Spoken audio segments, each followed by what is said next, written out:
大家好，我係阿路。今集要同大家探討一下混血肥仔呢一單新聞。一個曾經同老婆一齊捱移居英國好好奮鬥嘅好老公，突然間變成涉及家暴啦、婚內出軌、講大話，甚至將所有責任推卸俾太太嘅一個負面人物。好多人會問啦，點解一個原本好似好愛老婆嘅人會變得咁恐怖呢？但係其實呢個故事唔止喺呢個 YouTuber 身上，喺我哋身邊，甚至可能喺你嘅關係裏邊，都可能慢慢咁樣上映緊呢一個微型嘅崩壞。我哋就住今次呢一件事件，同大家好好咁傾下，點解一啲好好嘅關係行下行下，慢慢就變咗質呢？當一個人開始用謊言自保，會用壓力去壓迫對方嘅時候，背後究竟係乜嘢原因造成嘅呢？最重要嘅係，如果當我哋遇到呢個情況，我哋應該點樣自處？冰封三尺，非一日之寒。呢件事裏邊，混血肥仔同埋千惠子去到移居英國，兩個人去到一個陌生嘅環境。千惠子因為要照顧自己嘅小朋友啦，唔能夠出去工作，變成咧混血肥仔咧要獨立承擔呢個重責啦。喺呢個情況之下，如果其中一方即係男方啦，去得到更快嘅適應啦，更多嘅資源，就會變成一種資訊不對稱，造成一種咧強勢一方有優越感，佢就會覺得冇咗我，你根本生存唔到。喺呢個情況之下咧，兩個嘅關係咧就會慢慢變質。好多人會覺得講錢傷感情，但喺現實裏邊，經濟嘅地位往往就決定咗你屋企裏邊嘅話事權。好似你哋平時啦，啱啱拍拖嘅時候，大家嘅職位可能都係差唔多，生活得好甜蜜。但係過咗一段時間啦，你嘅另一半升咗一個較高嘅職位，而老婆咧就因為要照顧家庭啦而轉做兼職。慢慢咧，老公說話嘅語氣咧，可能慢慢就會越變越差，就會覺得你日日喺出邊賺錢咁辛苦，你屋企做少少嘢都做唔到。呢個喺經濟學上就係議價能力嘅傾斜。當一個人覺得自己喺屋企裏邊係唯一支柱嘅時候咧，佢就會不自覺咁樣將佢嘅伴侶睇成為附屬品。混血肥仔呢件事上邊，一開頭被發現嘅係佢婚內出軌，暗暗咁樣同自己主持人丁丁拍拖。但係佢首先做嘅唔係認錯，反而咧係編咗種種嘅謊言啦，同大家講佢哋原來已經分咗居噶啦。更甚者咧，更加係指責太太，話佢貪錢啦，意圖咧魔鬼化對方，為嘅就係要凸顯自己，其實我係好人嚟噶，我係被逼噶咋。喺現實生活裏邊咧，我哋成日都會聽到啲人講啦，係你逼我咁大聲啫嘛，如果你溫柔啲，我點會去搵個第二個？喺心理學上，呢個就叫做認知失調。施暴者咧，佢唔能夠接受自己係一個壞人。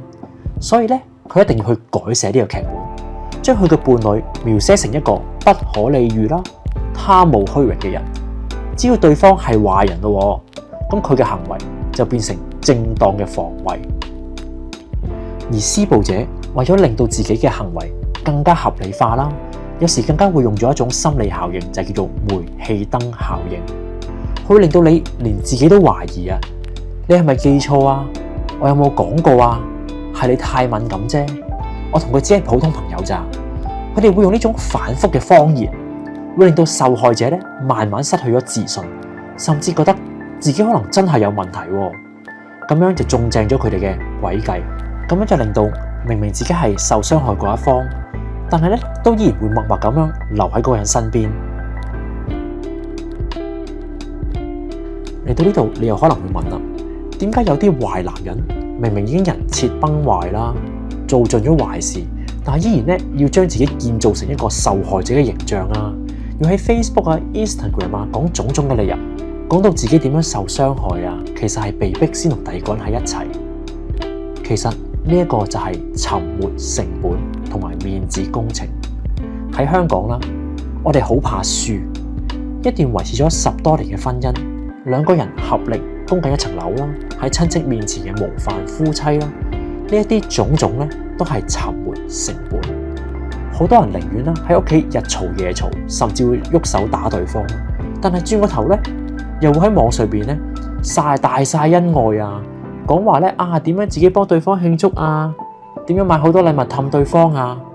因為咧佢哋承受唔到呢個失敗嘅代價。有啲男人啦，甚至為咗維繫自己嘅自尊心啦，佢哋由細到大咧都被教育成要掌控全局，佢哋係一家之主。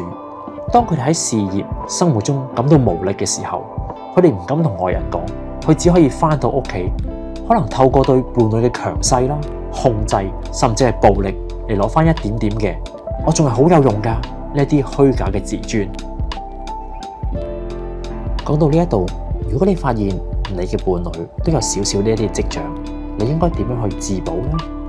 其實人係要有選擇權，先至有最好嘅後著。無論你個伴侶係乜嘢人啦，你都要保持你自己嘅社交資本，千祈唔好因為另一半嘅不滿啦，就唔同朋友來往啦，唔同家人嘅聯繫。因為當一段關係變質嘅時候，外界嘅支持就係你最後嘅救命水泡。另一方面啦，你要投資好你嘅情緒獨立，即係話你要愛好自己，培養自己嘅愛好啦，培養自己嘅朋友圈。